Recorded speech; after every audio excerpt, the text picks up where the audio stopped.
Good morning to all of you. Welcome back to my channel. अगर आपने subscribe नहीं किया तो प्लीज़ सब्सक्राइब कर लीजिए ताकि आपको आने वाले टाइम पे नोटिफिकेशन मिलते रहें।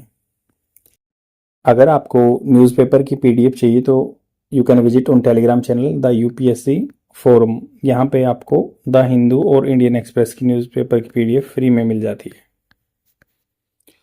तो स्टार्ट करते हैं आर्टिकल के बारे में जो कि आपके एग्जाम पर्सपेक्टिव से बेनिफिशियल रहेगा। इंग्लिश स्पीकिंग के लिए भी आपको यहाँ से बहुत सारा कंटेंट मिल जाएगा और जो यूपीएससी या स्टेट पीसीएस में मेंस आंसर राइटिंग के लिए बहुत ही अच्छा कंटेंट रहता है ये। तो इसमें बात की है इम्पेशेंस विद जॉब्स। इम्पेशेंस एक होता है शांति, धैर्य, उसका अपोजिट अशांति, मतलब धैर्य नहीं है विद जॉब्स, जॉब के साथ। बजट स्ट्रेस, बजट का जो स्ट्रेस था क्या होता है, जोर देना। स्ट्रेस का मतलब होता है जोर देना। ऑन एम्प्लॉयमेंट इज गुड, वो एम्प्लॉयमेंट मतलब रोजगार पे बहुत ज़्यादा अच्छा है, उसने जोर दिया इस चीज़ पे। A lot more needs to be done, a lot more मतलब लॉट मतलब बहुत ज़्यादा, मोर उससे भी ज़्यादा नीड्स टू बी डन करने की ज़रूरत है। टू बी डन मतलब होता है पैसिव फॉर्म, मतलब ये काम किया जाना है। One of the biggest pivots, pivots होता है फोकस, केंद्र बिंदु। पिवोट्स मतलब जैसे कोई बैरल होता है उसके थ्रू घूमता है ना पिवोट्स, तो मेन जो होता है पिलर या इसको बोलते हैं केंद्र। One of the biggest pivots in the budget speech, budget speech में बहुत ही बड़ा जो केंद्र था, has been a shift in the stance. क्या था वो, हैज बीन रहा है, क्या है, shift, change in the stance, पैतरे में, स्टांस पैत किसी काम को करने के तरीके में, ऑन एम्प्लॉयमेंट, तो उस पर क्या दृष्टिकोण है या पैतरा है एम्प्लॉयमेंट को लेकर। एंड द शार्पली और तेजी से higher frequency of mention it received, higher frequency मतलब फ्रीक्वेंसी बहुत ज़्यादा बार आवर्ती हुई इसकी मेंशन किया गया बजट में। लगभग 28 बार एम्प्लॉयमेंट का जिक्र हुआ बजट स्पीच में। तो ये बात करें कि one of the biggest pivots, सबसे मतलब बड़ा जो है, वन ऑफ द मतलब बहुत सारी चीज़ें हैं बड़ी, बट उनमें से एक केंद्र बिंदु था कि बजट स्पीच में has been shift in the stance. तो पैतरे में जो क्या है एम्प्लॉयमेंट वर्ड है जो बार बार यूज किया गया, उसमें एक स्टांस में, सोर्स में बदल हो गया। शार्पली हायर फ्रीक्वेंसी मतलब तेजी से हायर फ्रीक्वेंसी बार, ज्यादा बार ये मेंशन किया गया। इट रिसीव्ड, इसने रिसीव किया। Employment was the central theme of the budget, employment क्या थी, मेन थीम थी बजट की। That placed the prime minister package, जिसने रखा मतलब प्लेस रखा प्राइम मिनिस्टर के बजट को, budget package to facilitate jobs, facilitate होता है सुविधा प्रदान करना जॉब्स को, and skills on the top of its list. और क्या क्या इसने स्किल्स को, गुण को टॉप ऑफ इट्स लिस्ट, जो इसकी लिस्ट है, ऑफ लिस्ट ऑफ दी, किसकी लिस्ट में, सूदिंग, सूदिंग होता है सबको सुख देने वाला, सूदिंग होता है ना कि कितना सूदिंग है, शांति देने वाला, सुख देने वाला, जो प्रोमिस ने वादे किए थे प्राइम मिनिस्टर ने, तो उनमें से ये one of the top list में है इस चीज का, स्किल्स का। जॉब्स एंड फैसिलिटेट, सुविधा प्रदान करना जॉब्स के लिए, स्किल्स के लिए, एक सूदिंग प्रोमिस में था जो उन्होंने अपने इलेक्शन मैनिफेस्टो में कहे थे। द प्रपोज, जो कि प्रस्ताव दिया गया है 2 लाख करोड़ पैकेज, 2 लाख करोड़ का पैकेज जो है, आपको पता है 48 लाख करोड़ का अपना बजट था, तो उसमें 2 लाख करोड़ जो है वो पैकेज क्या है, उसमें सीक्स, जिसकी क्या मांग है कि टू हेल्प 4.1 करोड़, जो 4.1 करोड़ यूथ को ओवर 5 ईयर, 5 साल में से भी ज्यादा, 3 employment link incentive scheme, 3 employment link incentive schemes बताई है। एम्प्लॉयमेंट मतलब नौकरी से लेके इंसेंटिव, प्रोत्साहन देने की स्कीम बताई है, जैसे 2 of which encourage hiring of fresh entrance.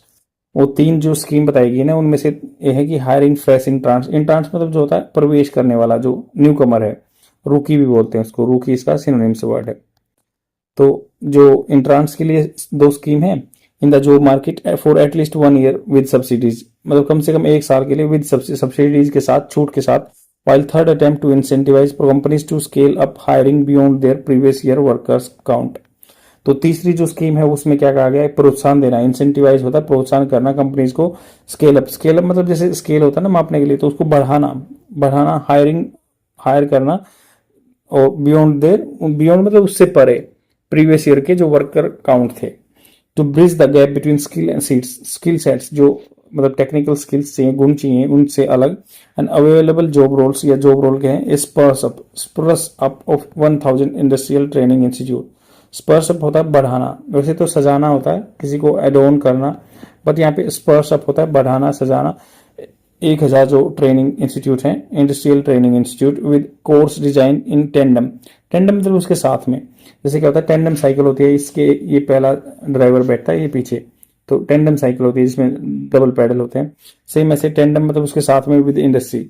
तो industrial training institute with courses design in the tandem with industry, मतलब इनके सामंजस्य बना के इंडस्ट्री के साथ ऐसे कोर्स डिजाइन किए गए, हैज बीन प्रोमिस किए गए थे। And with N ambitious internship, ambitious मतलब आकांक्षात्मक, इंटर्नशिप प्रोग्राम, इंटर्नशिप मतलब किसी चीज में टेक्निकल ट्रेनिंग करते हैं, programme for the 1 crore youth in 500 top company. तो ऐसे इंटर्नशिप के प्रोग्राम भी हैं, मतलब लगभग 500 टॉप कंपनियों में 1 करोड़ यूथ को। The details this intern placement of programme will be fleshed out. तो ये फ्लेश्ड आउट होता है, जैसे फ्लैश होता है मास, तो उसको फ्लेश्ड आउट मतलब निकालना। ये डिटेल ऑफ दिस इंटर्न जो इंटर्नशिप प्लेसमेंट प्रोग्राम है, मतलब पहले इंटर्नशिप होगी फिर उसके बाद ये प्लेसमेंट मतलब जॉब मिलेगी, विल बी फ्लीज्ड आउट निकाल दिया जाएगा। But the centre has promise to bear a bulk of stipend involve. तो इन्होंने बोला कि भाई ये जो इंटर्न है, इंटर्न करने वाले हैं, प्लेसमेंट हैं, इनको निकाल दिया जाएगा, फ्लीज्ड आउट कर दिया जाएगा। बट सेंटर ने प्रोमिस किया कि वो सहन करेंगे, झेलेंगे क्या, ए बल्क ऑफ बहुत सारा स्टाइपेंड। स्टाइपेंड होता है कोई रेगुलर पेमेंट देना, मेहनताना देना, इन्वॉल्व इसमें है। Firms can join the scheme on A voluntary basis, जो कंपनियां हैं वो वॉलेंट्री बेस पे ज्वाइन कर सकते हैं। Tap their mandatory corporate social responsibility, सबकी कॉर्पोरेट सोशल रिस्पॉन्सिबिलिटी होती है कंपनियों की, कि भाई जिस वजह से वो पैसा कमा रहे हैं ना, उस के थ्रू उसकी कुछ रिस्पॉन्सिबिलिटी बनती है और समाज में देने का, तो उसके थ्रू वो काम कर देंगे। फंड्स CSR जो फंड है फॉर द रिमेनिंग कोस्ट से जाएंगे। तो यहाँ पे देखो बजट में 5 तरह की चीजें बताई गई थी, उसमें से 3 ऐसी बताई गई थी एम्प्लॉयमेंट इंसेंटिव की, जिसमें से 2 में से बताया गया था कि नए इंट्रांस को स्कोर करो। जैसे एक स्कीम में बताया गया था कि आप नए को हायर करते हैं तो 15,000 रुपए गवर्नमेंट देगी 3 किस्तों में, उसकी 1 लाख से कम नीचे पेमेंट वाले वर्कर को। तो ये हो गया।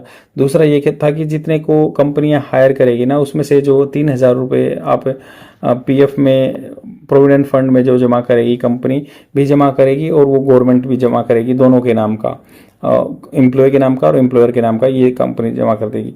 तीसरा ये था कि भाई जितने भी ये स्किल डेवलपमेंट के लिए जो है, लगभग जैसे 5,000 रुपये महीना स्टाइपेंड मिलता रहेगा, और ये जो है 1 करोड़ जो लगभग 500 टॉप कंपनियों में इंटर्नशिप दिलाई जाएगी। तो ऐसे ऐसे स्कीम थी ये जो अपनी बजट में आई थी एम्प्लॉयमेंट को बढ़ाने के लिए। तो ये क्या कह रहे हैं कि भाई बल्क ऑफ जो स्टाइपेंड इन्वॉल्व है, जो इसको बियर करेंगे, वही बताया गया कि 5,000 रुपये जो है।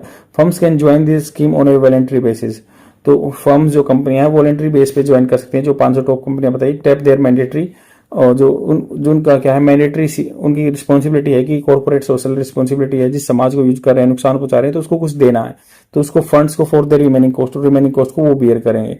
प्राइमेसी, मुख्यतः जो असाइंड होता है किसी चीज को रिस्पॉन्सिबिलिटी देना, टू टैकलिंग इनको इशू को सोल्व करना, जो क्राइसिस की को प्रमुखता दी गई है। That the opposition sought, opposition seek मतलब मांगना, उसकी second form sought to, opposition ने इस चीज की डिमांड की थी कि highlight in the electoral battle.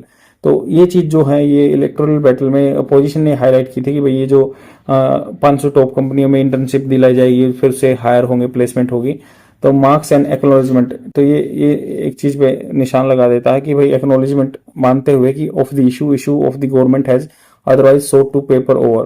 तो गवर्नमेंट ने अनएम्प्लॉयमेंट के इस मुद्दे को माना है, और इसलिए अदरवाइज ये तो क्या करते, अदरवाइज नहीं तो ये क्या करते, पेपर ओवर पेपर पलटते रहते, पेपर पे काम करते रहते, बट ये प्रैक्टिकल नहीं होता। टू बी क्लियर, क्रिटिक्स जो आलोचक हैं ऑफ जॉबलेस ग्रोथ कहते हैं कि जॉबलेस ग्रोथ हुई, सर्विस सेक्टर 28% कंट्रीब्यूट कर रहा है। आपको पता है हमारी GDP में अभी मतलब 28% जो है सर्विस सेक्टर, मतलब जो हम कंप्यूटर सॉफ्टवेयर वगैरह ये यूज करते हैं, तो या डॉक्टर सर्विस जो है वो सर्विसेज 28% काउंट होती हैं। अभी भी अपना 45% पॉपुलेशन एग्रीकल्चर में इन्वॉल्व है। तो इसलिए कहते हैं कि ग्रोथ तो हो रही है, पैसा आ रहा है देश में, बट ये क्या है, जॉबलेस ग्रोथ है, जॉब नहीं जनरेट हो रही, सर्विस सेक्टर में हाईली स्किल्ड आदमियों की जरूरत है। तो क्रिटिक्स जो जॉबलेस ग्रोथ के आर नॉट यूनिक, कोई स्पेशल नहीं है to this government. Even the UPA जो यूनाइटेड प्रोग्रेसिव अलायंस होता है, जो कांग्रेस की गवर्नमेंट है, UPA हैड फेस सिमिलर बाप्स में मुसीबतें, कांटे होते हैं, तो सेम उन्होंने भी ये प्रॉब्लम में झेली थी। Part of the problem has been investors preference, problem का एक भाग ये भी है कि इन्वेस्टर जो है, इन्वेस्टर का प्रेफरेंस, प्राथमिकता किस चीज को होती है, कैपिटल इंटेंसिव इन्वेस्टमेंट, जहां पे ज्यादा पूंजी लगती है, intensive investments not in the list because India labour laws are yet to catch up.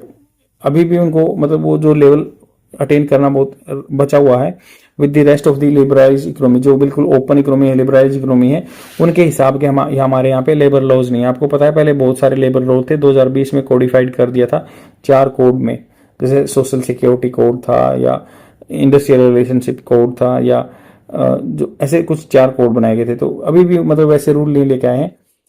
Acting as a डिसेंटिव, ये किस तरह काम करता है कि डिसइंसेंटिव है, जो प्रोत्साहन को डाउन करने का काम करता है against creating larger units with more hands on deck. तो ये अगेंस्ट के खिलाफ मतलब लार्ज बहुत बड़ी बड़ी यूनिट हैं, ये मोस्टली जो हैं क्या हैंड्स, बहुत सारे हाथ होते हैं सपोर्ट करने के लिए, डेक करने के लिए। द डिस्ट्रेस जो दुख है in recent year has perhaps been more acuted, जो डिस्ट्रेस है, समस्या जो प्रॉब्लम है, स्ट्रेस है, रिसेंट ईयर में परहैप्स शायद बिन ज्यादा एक्यूरेट रहा है इनफॉर्मल सेक्टर में, जहां पे मतलब कोई सुविधाएं नहीं मिलती। That accounts for a bulk of India jobs. तो यहाँ पे बहुत सारे मतलब लगभग ना आप 82% आदमी ना इनफॉर्मल सेक्टर में काम करते हैं। तो वहां पे बहुत सारे हैं टुक हिट एंड सक्सेसिव शॉक्स। इसके बाद बहुत सारे शॉक्स भी आए इनफॉर्मल सेक्टर में, डिमोनेटाइजेशन का आया, कोरोना का आया, सक्सेस डिमोनेटाइजेशन आया, या जीएसटी रोल आउट आया 2017 में, जीएसटी हुआ, डिमोनेटाइजेशन 2016 में हुआ, कोविड-19 पेंडेमिक 2019-20 में आया।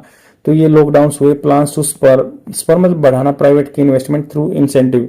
तो प्रोडक्शन लिंक इंसेंटिव हुआ था, या जो भी है इंसेंटिव देने की, प्रोत्साहन देने के लिए हमें इन्वेस्टमेंट बढ़ाने की कोशिश किया है, focus on the production level पे rather than the new jobs. हमने न्यू जॉब्स पे ध्यान नहीं देना चाहिए, हमें क्या है जो ये प्रोडक्शन ज्यादा होना चाहिए तो ऑटोमेटिकली जॉब बढ़ जाएंगी। With even rating major terming rating दी है, मतलब मेजर जो terming India high youth unemployment as a structural threat.